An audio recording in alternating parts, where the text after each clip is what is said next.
Brother Joey here with you once again. And I'd like to read Psalms chapter 37, verses 1 to 15. Do not fret because of those who are evil, or be envious of those who do wrong.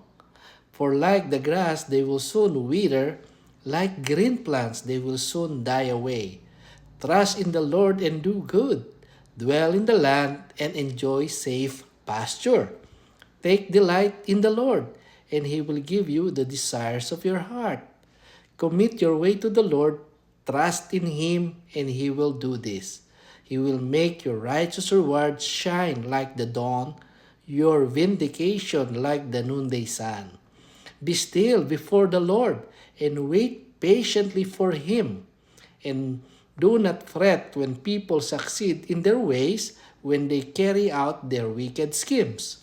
Refrain from anger and turn from wrath. Do not fret, it leads only to evil. For those who are evil will be destroyed, but those who hope in the Lord will inherit the land. A little while, and the wicked will be no more. Though you look for them, they will not be found. But the meek will inherit the land and enjoy peace and prosperity. The wicked plot against the righteous and gnash their teeth at them, but the Lord laughs at the wicked, for He knows their day is coming. The wicked draw the sword and bend the bow, to bring down the poor and needy, to slay those whose ways are upright.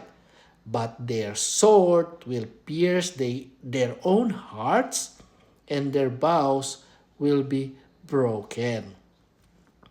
The word of the Lord from this chapter 37 of Psalms.